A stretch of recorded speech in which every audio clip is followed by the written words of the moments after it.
Hare Nama, Hare Nama eva kevalam, Kalo nasteva, nasteva, nasteva gatiranyata.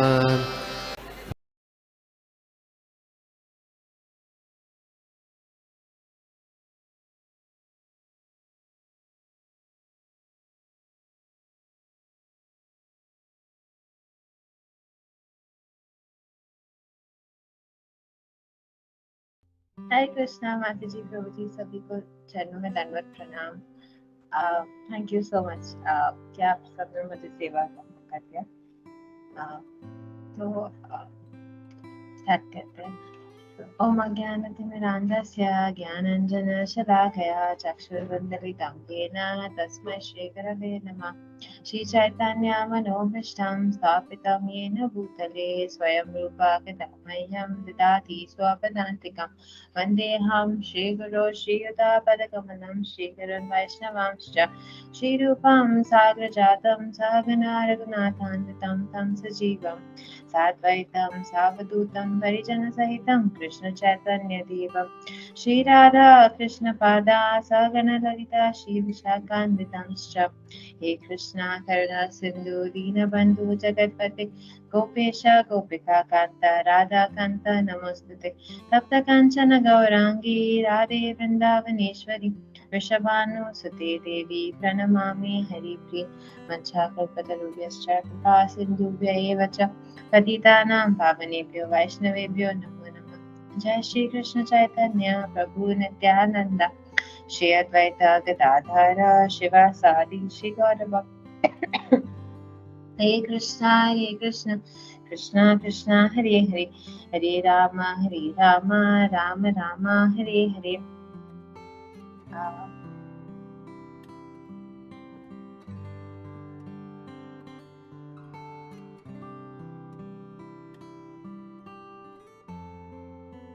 Okay, तो आज हम श्रीमद् भागवतम के तीसरे स्कंद का 11वां और 12वां श्लोक देखेंगे।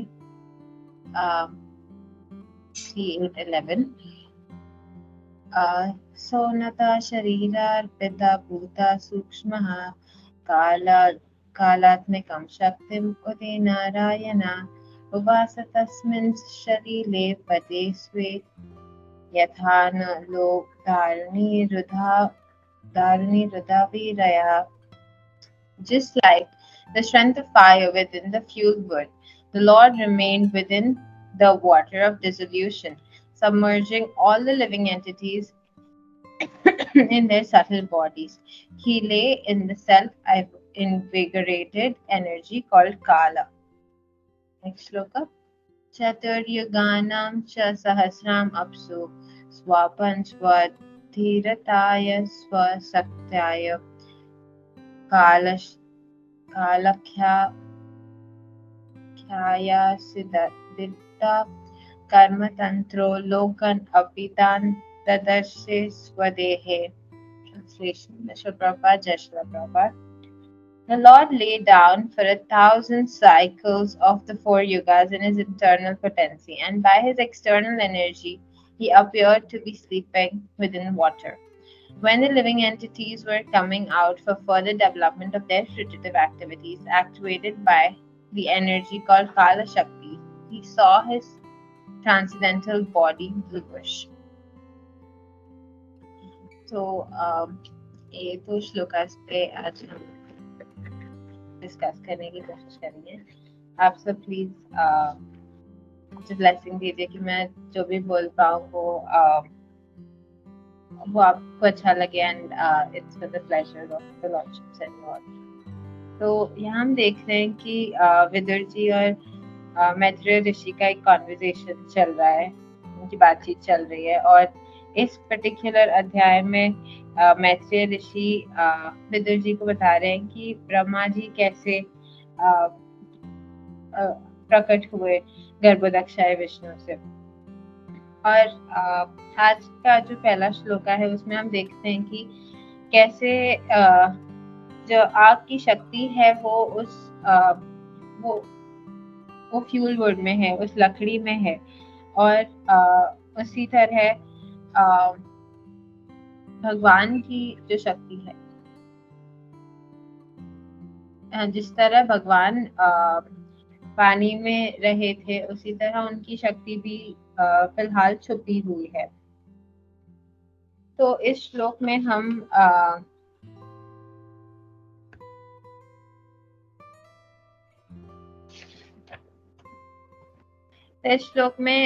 हम 3 मेन चीजें देखते हैं कि पहला कि भगवान पानी में अंदर है, और हम देखते हैं कि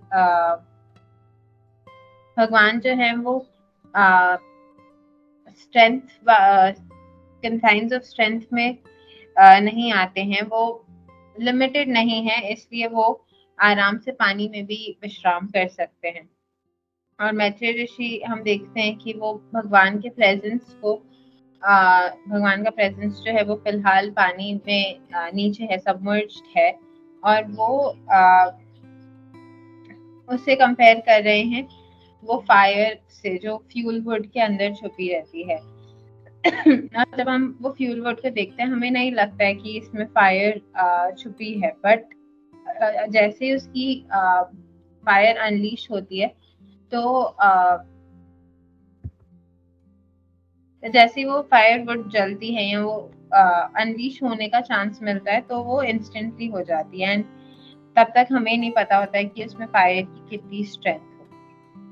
और एक और कंपैरिजन जो श्रीमद् भागवतम में आता है इसी एग्जाम्पल में इज कि जो शेर का बच्चा होता है, जो कब होता है, जब वो नॉर्मली बैठा रहता है, वो किसी को कुछ नहीं करता है, वो अपना खेलता रहता है।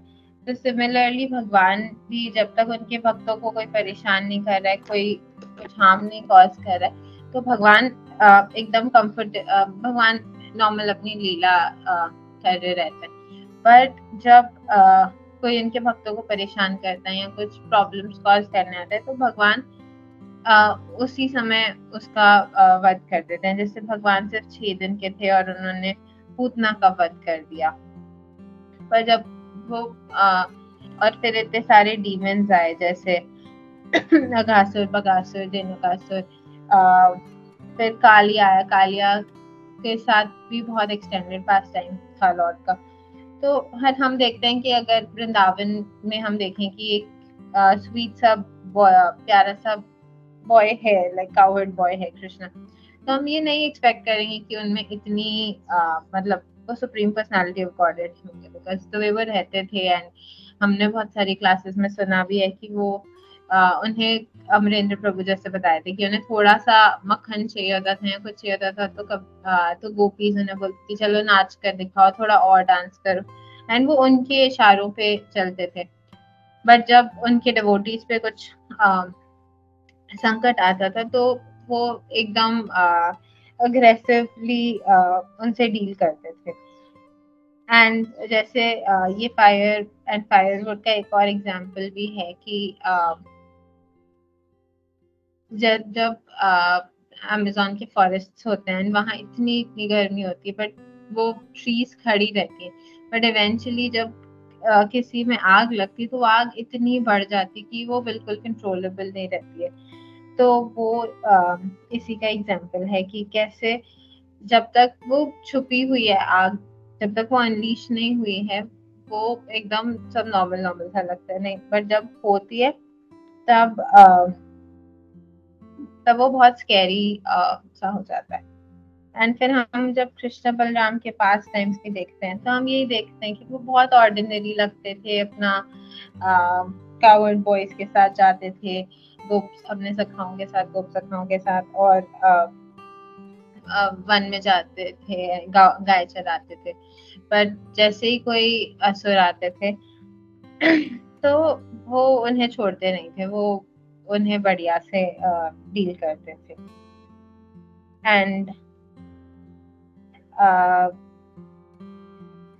यही पॉइंट है कि जब उन्हें गुस्सा आता है या जब फायर वुड जलती है तब इट क्रिएट द हैवॉक, उससे फिर डिस्ट्रक्शन होता है, जो भी ट्रबलिंग एलिमेंट है। एंड सेकंड एस्पेक्ट जो है वो ये कि भगवान सटल बॉडीज के साथ रहे थे। जब भगवान सबमर्ज थे तब वो सब सैटेलाइट बॉडीज के साथ थे। तो हम जानते हैं कि 84 लाख योनियां हैं और हमारे 5 ग्रॉस एलिमेंट्स हैं और 3 सटल एलिमेंट्स हैं।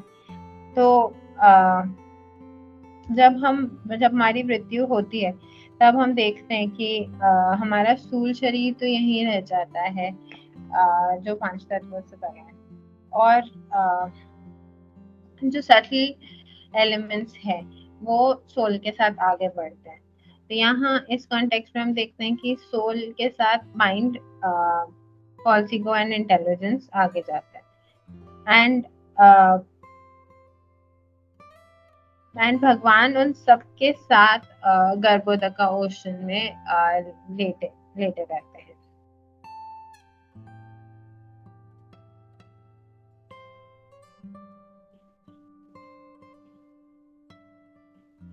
और फिर इसका एक जो थर्ड एस्पेक्ट है, काल शक्ति। भगवान की एक जो मेजर शक्ति है काल शक्ति, जो 24 तत्व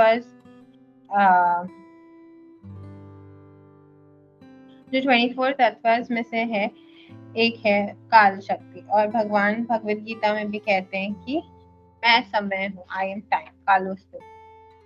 एंड हम जब महाभारत देखते हैं या कोई हम महाभारत देखते हैं, ऐसे कोई शोज देखते हैं, तो उसमें स्टार्टिंग में ही यही लाइन होता है कि भगवान कह रहे हैं कि मैं समय हूँ, आई एम टाइम। एंड इस श्लोका में श्रील प्रभुपाद ने और फिर आगे हम देखते हैं कि 4th कैंटो के 9th चैप्टर में भी श्रील प्रभुपाद लिखते हैं कि काल को एक्सप्लेन करते हुए, समय को एक्सप्लेन करते हुए, कि सतयुग में लोग 1,00,000 साल जीते थे। उसके बाद त्रेता युग में 10,000 साल के लिए जीते थे। फिर द्वापर युग में 1,000 साल, और अब कली युग में बस 100 years। तो इसी प्रकार हम देखते हैं कि टाइम स्पैन कम होता जा रहा है, हम शॉर्टर लाइव्स जी रहे हैं, एंड हम डिस्ट्रक्शन की तरफ आगे बढ़ रहे हैं। एंड 11th चैप्टर के 32nd वर्स में भगवान बताते हैं कि मैं समय हूँ, कालोस में, कि मैं समय हूँ। और इसी पर्पट में श्री प्रभुपाद नीचे लिखते हैं एंड की तरफ कि time is destruction and all manifestations are to be vanquished by the desire of the Supreme Lord. That is the law of nature. So eventually, जैसे time passes, we see destruction is happening.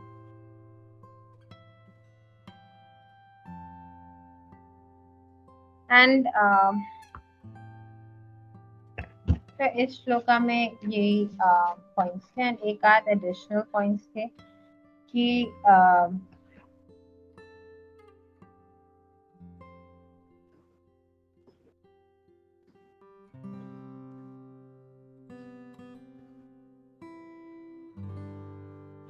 Okay, अब हम next shloka देखते हैं 3:8-12 में से कि एक बार भक्ति सामृत महाराज से किसी ने पूछा था कि भगवान या कृष्णा की एक डेफिनेशन क्या है, मतलब एक इजीएस्ट डेफिनेशन।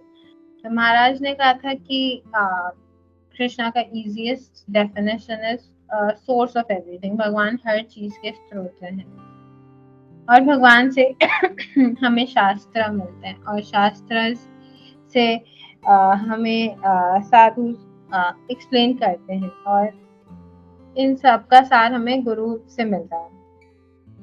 तो यही एक फ्लो है कि सोर्स जो है भगवान श्री कृष्ण, उनसे हमें नॉलेज मिलती है, और वो नॉलेज हमें उन्हें फॉलो करना है जो नॉलेज मिलती है, बट वो हम समझ किसके थ्रू पाते हैं, गुरु, साधु और शास्त्र।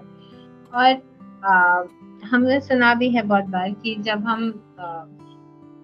हमें अगर पानी पीना है तो हम सीधे ओशन से जाके नहीं पी सकते, क्योंकि वो खट्टा होता है, पॉसिबल नहीं होता है। हम कुछ नहीं कर सकते, ना हम उससे कपड़े धो सकते हैं, ना कुछ काम कर सकते हैं, और ना हमारा सिस्टम उसे ले सकता है। तो गुरु जो है वो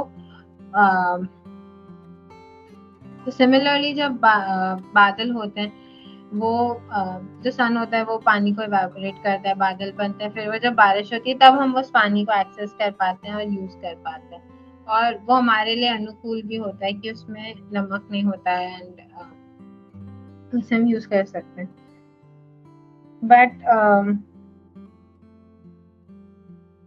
एंड सिमिलरली जब हम जैसे कृष्णा को एक्सेस नहीं कर सकते हैं खुद से, बिना वैष्णवास और गुरु की मर्जी से हम शास्त्र नहीं समझ सकते, नहीं तो हम सुनते हैं कितनी बार कि डिवोटीज कहते हैं कि आपके पास हमारे पास अगर शास्त्र है और हम सिर्फ पढ़कर ही समझ पाए, तो हमारे पास सारे शास्त्र हैं, बट क्या हम समझ पाए हैं? नहीं, बल्कि हम और कंफ्यूज हो जाते हैं।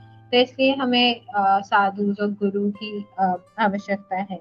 एंड वो पिछले एग्जाम्पल पे आते हैं अगर, तो हम देखते हैं कि कैसे गुरु जो है वो शास्त्र का, कृष्णा के इंस्ट्रक्शंस का एक्सट्रैक्ट हमें देते हैं, एंड हम उसे फॉलो करते हैं। लाइक जैसे एकदम बच्चे को हम अगर खाना देते हैं, प्रसाद देते हैं, तो एकदम चुवेबल उसमें देते हैं, कि इवन कितनी बार इस प्रकार से देते हैं कि बच्चा बस स्वॉलो कर ले। तो इसी तरह गुरु एंड साधु डिवोटीज हमारे लिए चीजें इतनी सिंप्लीफाई कर देते हैं कि हमें सिर्फ एक्सेप्ट करना है, हमें सिर्फ स्वॉलो करना है। एंड ये सब हमारे पास जो भी नॉलेज आती है वो गुरु परंपरा के थ्रू आती है, जो एक्चुअली आ तो कृष्णा के थ्रू रही है। जैसे 4 संप्रदाय हमारी ब्रह्म गौड़ीय वैष्णव संप्रदाय, तो उसमें कृष्णा के थ्रू हमारे पास बोनाफाइड इंफॉर्मेशन आती है, एंड वो भी गुरु एंड साधु हमारे लिए इजी कर देते हैं एक्सप्लेन करके हमारे लिए इजी कर देते हैं। तो हमें बस एक्सेप्ट करना रहता है। एंड शास्त्र हमें समझाते हैं कि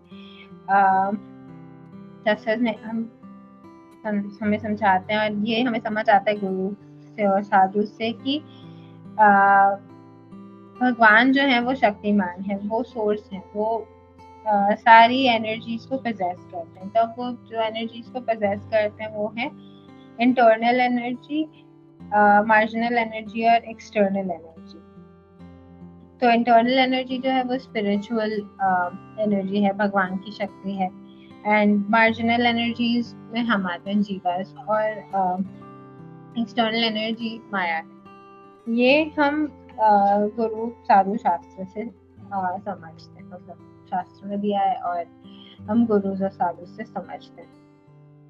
और हम देखते हैं कि कृष्णा जो है वो शक्तिमान है, वो सोर्स स्तोत्र है, और ये शास्त्र में दिया है। और शास्त्र में जो दिया है वो भगवान जो कह रहे हैं उससे नॉट डिफरेंट है।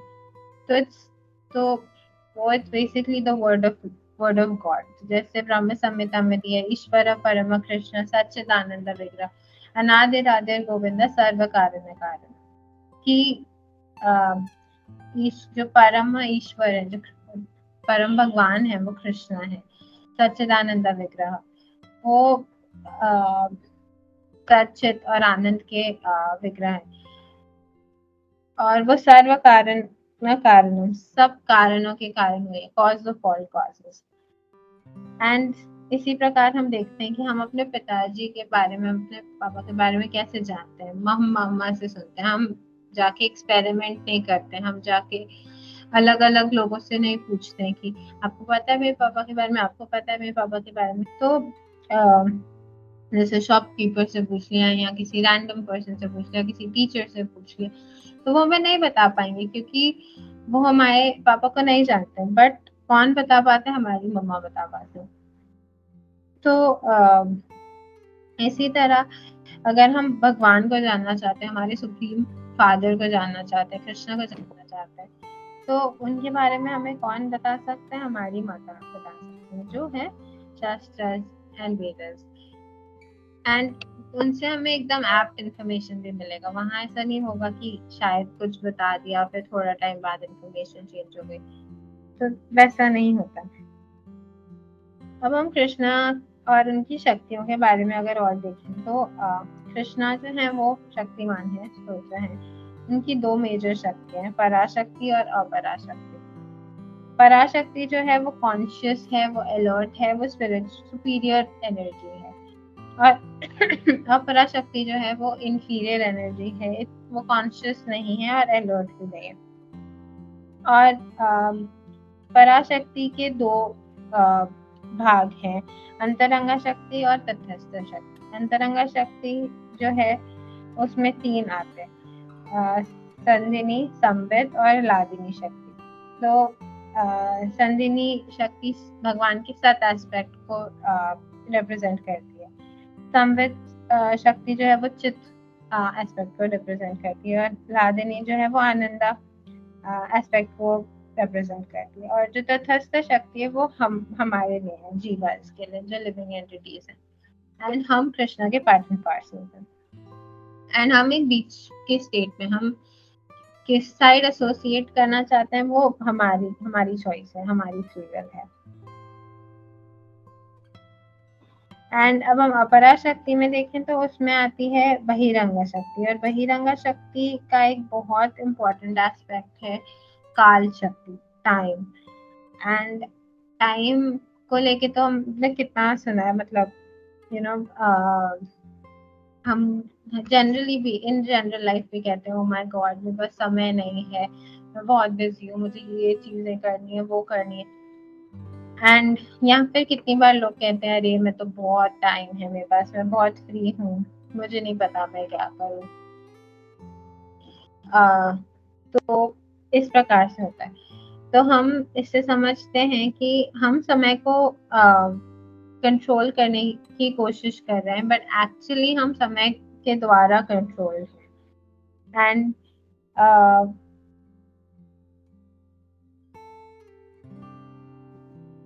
एंड हम भले कितनी कोशिश कर लें, हम समय को कंट्रोल नहीं कर सकते, क्योंकि वो कृष्णा के लॉ में आता है, एंड हम उसके साथ मैच नहीं कर सकते। एंड एक और रेफरेंस है 1132 से कि कृष्णा कहते हैं कि मैं समय हूँ, सारे वर्ल्ड्स का डिस्ट्रॉयर मैं हूँ, मैं सबको इंगेज करने आया हूँ, पांडवास को छोड़कर बाकी सारे सोल्जर्स की मृत्यु हो जाएगी। और श्रील प्रभुपाद भी समझा रहे हैं कि टाइम इज डिस्ट्रक्शन। अब ऐसे एक्सप्लेन करने के लिए थोड़े से एग्जाम्पल्स हैं। तो हम कोशिश कर सकते हैं कि हम भगवान के जो लॉज हैं उसे बेंड करें, बट वो पॉसिबल नहीं, वो इफेक्टिव ही नहीं होगा। ऐसे हम सुनते हैं कि time heals all wounds, but time अगर कुछ वुंड्स को हील कर रहा है तो वो और वुंड्स क्रिएट भी कर रहा है। एंड उसी प्रकार से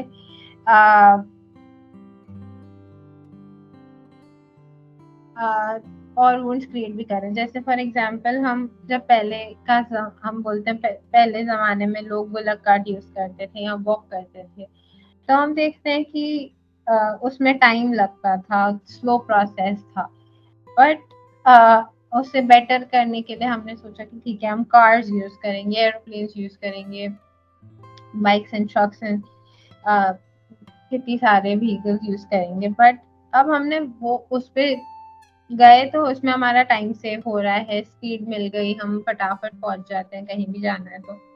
बट उससे हमें अलग दिक्कतें आने लगी कि अब पोल्यूशन हो रहा है, हमने इकोलॉजी के साथ छेड़छाड़ करने की कोशिश करी, तो अब हमारे साथ मतलब हमने एक्सटर्नल इकोलॉजी में दिक्कत करने की कोशिश की, तो हमारी इंटरनल इकोलॉजी भी इसमें अफेक्ट हो रही है। हमारे पास हमें हेल्थ इश्यूज कितने सारे हो रहे हैं। अब हम ये भी देखते हैं कि लोग कितने सारे वेज निकाल लेते हैं क्विकली क्विकली रिच होने के लिए, तो उतना ही जल्दी फिर हेल्थ इश्यूज होते हैं, पीपल गेट सिक एंड वही लक्ष्मी ऐसे पानी की तरह बह जाती है। तो कहने का तात्पर्य ये कि अगर टाइम कुछ चीज़ों को हील कर रहा है या हम कुछ ऐसे वेज निकाल रहे हैं, तो एक चीज़ को ठीक करने के लिए तो उससे और एस्पेक्ट्स में दिक्कत हो सकती है, जैसे एक एग्जाम्पल था। और फिर अगर हम टाइम स्केल्स देखें तो टाइम इज एक्चुअली रिलेटिव, मतलब it's not, it is relative. तो हम देखते हैं कि 60 seconds is 1 minute, 60 minutes is 1 hour, फिर 24 hours is 1 day, एंड इस प्रकार से हम देखते हैं कि डेज, मंथ, ईयर्स, एंड हम एक सर्टेन लेवल तक उसे समझ सकते हैं हमारी अंडरस्टैंडिंग में।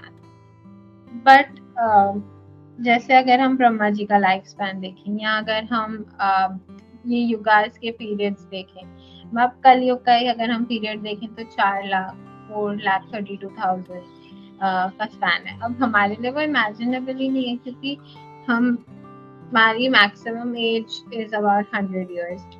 तो 4,32,000 तो बहुत ही ज्यादा हो गया हमारी थिंकिंग कैपेसिटी के हिसाब से। एंड अब जिस प्रकार से वर्ल्ड चल रहा है, तो लोग कितनी बार 70-80 तक ही जी पाते हैं। और अगर समझो उसको एक्सपैंड करें, अच्छा लाइफ जीने की कोशिश करें, तो भी अप टू 100 years, बट उससे ज्यादा नहीं होता।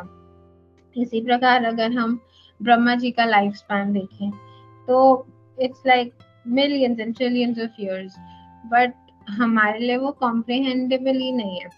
हम उसे समझ ही नहीं सकते कि किस प्रकार से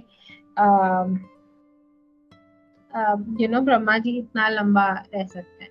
एंड टाइम भी हम जो समझ रहे हैं वो जो इस वे से समझ रहे हैं वो एक थियोरी पे बेस्ड है। एंड हु नोज कि कुछ साल बाद, कुछ डिकेड्स बाद कोई आए और इसे डिस्प्यूट करे एंड एक न्यू थियोरी प्रेजेंट करे, एंड बट वो भी कभी फिक्स नहीं होगी। उसके बाद फिर कोई और कुछ प्रेजेंट करेगा, फिर कोई और कुछ प्रेजेंट करेगा, एंड ये चेंज होता रहेगा।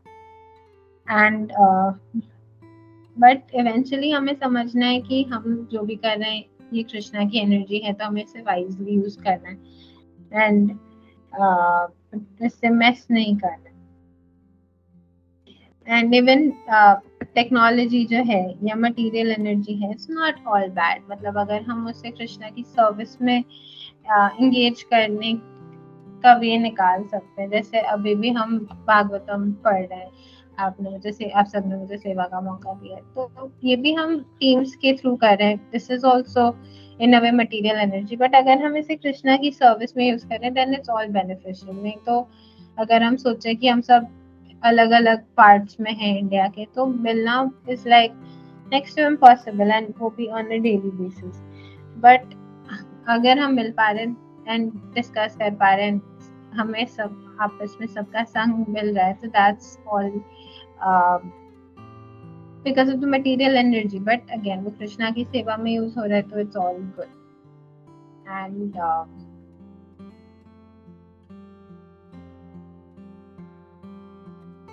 एक पॉइंट है पोपिट में, श्रील प्रभुपाद लिखते हैं, one thinks himself very clever throughout his life if he is able to leave behind him a great asset of wealth for his children, and to achieve this temporary benefit he takes the risk of sinful activities without knowledge that such activities will keep him perpetually bound by the shackles of material bondage. Due to this polluted mentality and due to the material sins, the aggregate combination of the living entities appear to be bluish. Such an impetus of activity for the fruitive result is made possible by the dictation of the external energy of the Lord Kala. तो इस पे हम ये समझते हैं कि अगर and Bhagavad Gita में जो फ्रूटिव वर्कर्स हैं उन्हें बूढ़ा कहा जाता है, फुलिश कहा जाता है, कि वो थोड़े से बेनिफिट के लिए इतना वर्क करने के लिए तैयार हैं। एंड जैसे हम एक एग्जाम्पल देखते हैं हिरण्यकशिपु का, तो हिरण्यकशिपु ने 36,500 years तपस्या करी to get the benediction, but वो रूल कितना टाइम कर पाए? नॉट मच, लाइक आप प्रहलाद महाराज आए उसके बाद तो बस 5 years, so not very long. तो इसी प्रकार से हम देखते हैं कि जो लिविंग एंटिटीज हैं जो थोड़े से बेनिफिट के लिए इतना सारा काम करने के लिए रेडी रहते हैं, तो उन्हें भगवत गीता में कृष्णा मूढ़स कहते हैं, और वो सोचते हैं कि हमने बहुत अच्छा कर दिया अगर हम अपने बच्चों के लिए, अपनी फैमिलीज के लिए बहुत सारा धन, लक्ष्मी, प्रॉपर्टीज ये सब छोड़ के जा रहे हैं। एंड इस पोल्यूटेड मेंटालिटी और इन सिंस की वजह से जो लिविंग एंटिटीज हैं वो ब्लूइश लग रहे थे। एंड ऐसी active such an impetus of activity for fruitive result is made possible. और ये भी काल शक्ति के अंडर ही हो रहा है कि हमें लग रहा है कि हमारे पास अब इतने साल बचे हैं, अब हम इतना काम कर लेंगे, फिर इतने में रिटायर हो जाएंगे, हम इतना कमा लेंगे। तो ये सब किसके अंडर हो रहा है? कृष्ण की ही काल शक्ति में। तो this brings me to my last point कि हम टाइम को नहीं कंट्रोल कर रहे हैं, बट हम टाइम के द्वारा कंट्रोल हैं। सो thank you so much Mata जी, आपने सेवा का चांस दिया। कुछ भी त्रुटि हुई हो तो प्लीज मुझे क्षमा करिएगा और मुझे करेक्शन बताएगा। एंड अगर कोई पॉइंट आपको अच्छा लगा तो फिर वो डिवोटीज की मर्जी है, आप सब। Thank you. हरे कृष्णा। हरे कृष्णा माता जी, सभी को दंडवत प्रणाम। Very sweet, beautiful way you've explained both the verses, Mataji, with a lot of analogies and explanations, both from Bhagavatam and Bhagavad Gita. I will just share few things that जो मैंने that came to my mind and that I was able to get from another lecture that I heard. पहला point ये है कि भगवान अकेला नहीं रहते हैं, वो ऑलवेज वो इंटरनल एनर्जी के साथ ही होता है। दूसरा पॉइंट, जब हम कहते हैं कि द होल गर्भोदक्षाय ओशन, भगवान वहाँ इज देयर, एंड जैसे आपने बताया the soul with all the subtle elements भगवान के साथ है, एंड देन वो separation is going to happen because of काल शक्ति। एंड क्यों वो सेपरेशन हो रहा है? कि बिकॉज हमें ये सब जीवात्मा के मन में वो लॉर्डिंग ओवर नेचर और इंडिपेंडेंस का वो एटीट्यूड है, इसलिए they are now going to come and enjoy independently. But हमें so the sentence that came to my mind was even in our so-called independence we are dependent, क्योंकि भगवान सब arrangements हमारे लिए करते हैं। That is why we are able to come here and enjoy. So हम कभी भी whatever even we say हम independent है, हम बिल्कुल independent नहीं है। सत्य गौर चंद्रदास प्रभु जी एक्चुअली वो काल शक्ति के बारे में जस्ट डिस्क्राइबिंग विष्णु पुराण में ये बताया गया है, एंड पर्पॉट में भी इट इज मेंशन दैट ये kaal shakti is actually avidya, that is lack of knowledge. इसके वजह से under its influence we are actually suffering quite a bit. So ये फ्रूट वर्कर जो 3.8.12 में उसका डिटेल डिस्क्रिप्शन है, एंड माता जी आपने भी अच्छी तरह डिस्क्राइब किया। Prabhu ji actually compares it to a गधा।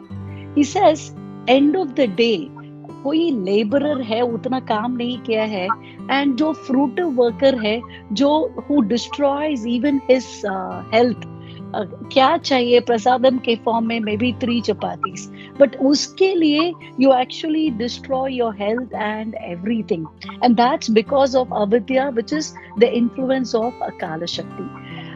देन प्रभु जी ये भी बता रहे थे कि ऐसे लोगों को हम कैसे कृष्णा कॉन्शियसनेस में लेके आ सकते हैं।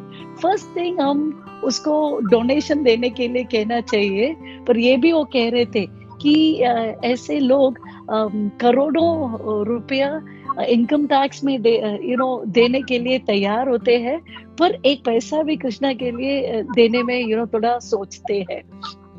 And then one more point I wanted to add, Mataji, जो आपने बताया कि वो bluish color, so क्यों वो bluish color दिख रहा है? क्योंकि blue represents a mode of ignorance. Red, rag, that is the mode of passion, and sattva gun, red is a rajogun, which is a mode of passion, and yellow, पीला color is actually sattva gun, which is mode of goodness. So ये 84 lakh species जो है वो एक multiplication of the various combination of three colors, yellow, red and blue. But अभी हम देख रहे हैं कि it is a bluish tinge or bluish color क्योंकि the predominant mode is mode of ignorance. Then next आगे वाले वर्सेस में हमें ये पता चलेगा कि जब लिविंग एंटिटीज वो they unwind themselves from the lord and ये यूनिवर्स में आते हैं. सो ये यूनिवर्स, ये ब्रह्मांड is already created. Just to ये पॉइंट एस्टैब्लिश करने के लिए इट इज सेड दैट जब ये लिविंग एंटिटीज आते हैं इस मटेरियल वर्ल्ड में, उसके लिए ये फॉरेन लैंड है क्योंकि ये land is already in existence, it's already there. So अगर हम फॉर एग्जांपल हम we go into something, we can't claim ownership और प्रोप्राइटरशिप ऑफ दैट. सो ये भगवान का प्रोप्राइटरशिप या ओनरशिप एस्टैब्लिश करने के लिए भी दिस कैन बी यूज्ड और दिस कैन बी शोन कि ये ब्रह्मांड is already been created by the lord. हम इसके अंदर आते हैं. How can we claim ownership over something into which we are coming into? माताजी, मुझे एक क्वेश्चन था. आपने बहुत अच्छी तरह यू एक्सप्लेन द भगवान का शक्ति, that is अंतरंग शक्ति एंड बहिरंग शक्ति. आपने ये भी बताया कि अंतरंग शक्ति is divided into 3 parts, Sandini, Samvit and Haladini, Satchit, Ananda, and the predominating deities, for each of them would be, Krishna, Srimati Radharani and Balram ji. And external energy के भी बारे में कहा, that is Maya Shakti and Jivas, जो तटस्थ शक्ति में है and can go either way depending on किसके influence में वो आ रहे हैं. मतलब मेरा ये क्वेश्चन ये है कि काल शक्ति is mentioned as avidya and it is also, I think, a subdivision of Maya Shakti. यहाँ purport में it is translation में 3.8.12 translation में it is said that when the living entities were coming out for further development out of their fruitive activities, actuated by the energy called Kala Shakti, he saw his transcendental body as bluish. So जब living entities भगवान के when they are coming out of भगवान, वो it is because of Kala Shakti. मुझे मेरे understanding में material energy exists only in the material world, not in the spiritual world. But ye entities, when they are coming out, are they coming out from the spiritual world into the material world? In that case, if Kala Shakti is part of the material Shakti, how can it be there in the spiritual world? So, Mataji, if you can answer, or if anybody can, guide me on that, I would really appreciate that. Once again, Mataji, excellent class. Please keep coming and sharing your thoughts in your own sweet way. Hare Krishna, Dandavat Pranam. Thank you so much, Mataji. You have such wonderful points and you really shared so much. It was really wonderful for me also. And as for your question, maybe Gopi Manoj Prabhu or any other senior devotees can answer. I don't feel myself very qualified. So Mataji, Prabhu, please.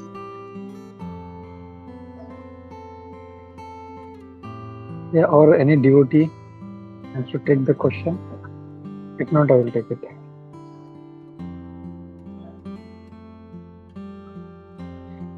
Hare Krishna. Okay. So, yeah, like Raji Mataji was asking that all these living entities are coming out in the spiritual world or the material world. Correct, Mataji? Raji Mataji?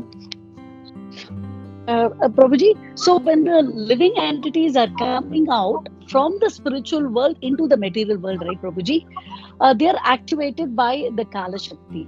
So, mujhe, I just want to find out.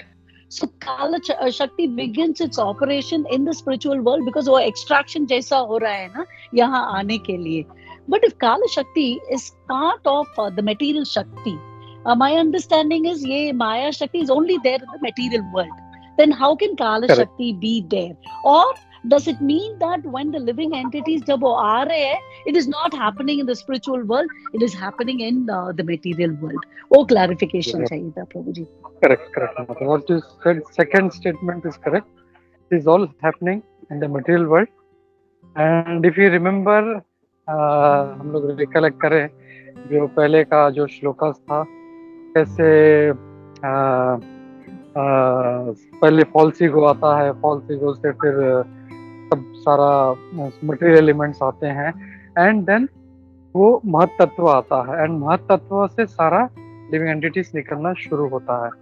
So if you see, this is all happening during the creation of material world.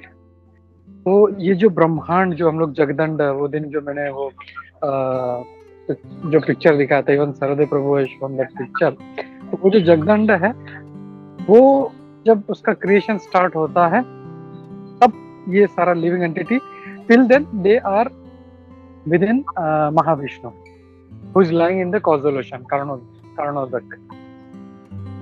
तो from there when he starts, पहले जब ब्रह्मा जी आते हैं, and then he starts creation, and then all this false ego, Mahattattva, and from Mahattattva all this living entities start coming out. Till then they are in Mahatattva, and Mahatattva is within Karanodakshaya Vishnu. They are in सुप्त अवस्था में रहते हैं वो लोग वहाँ पे. हरे Krishna. Because अगर ऐसा देखें तो living entity is never born, so there is no date of birth for a soul. It is always, it is eternal. He was always there.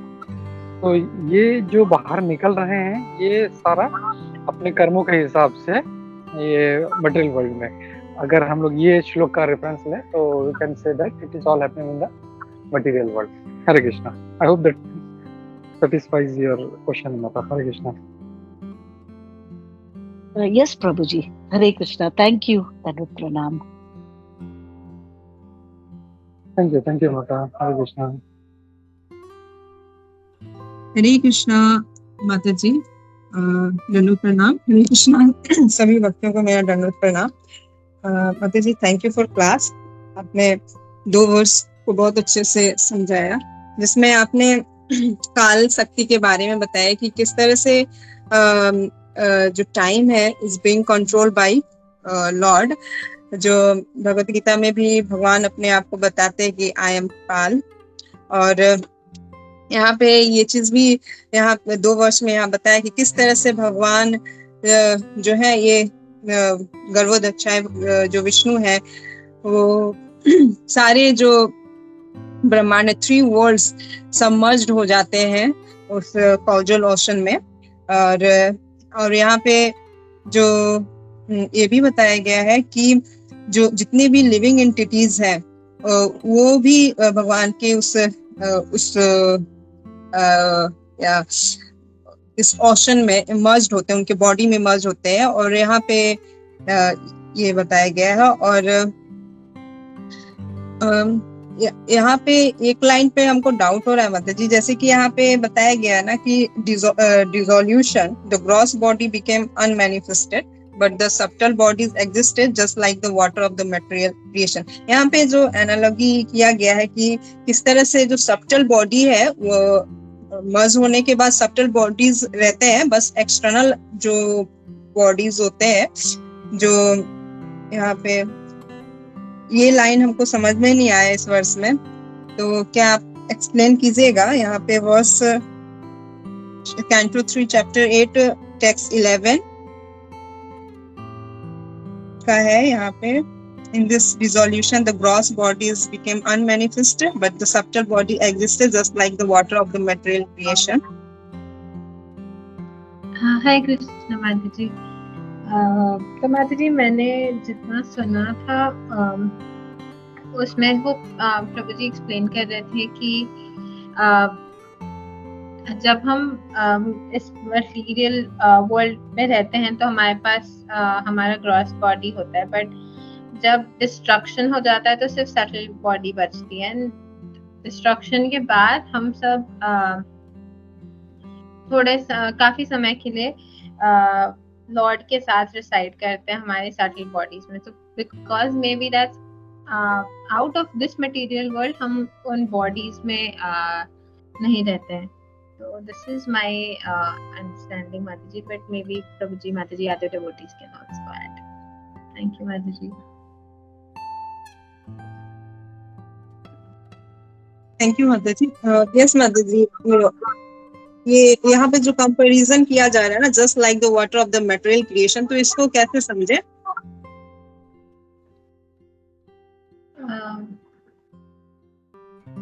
Sorry माता जी, maybe other Prabhu ji, other devotees can add as well.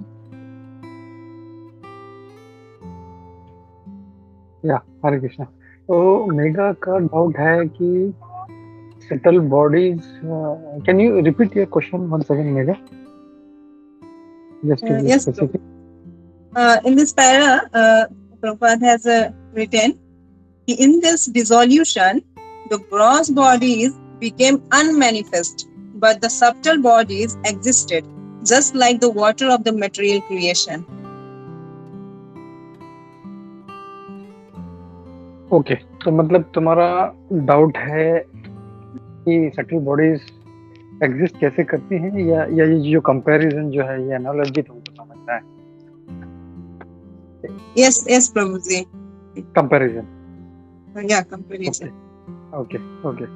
तो basically हम लोग जानते हैं कि subtle body क्या है। Subtle body मन, बुद्धि एंड अहंकार।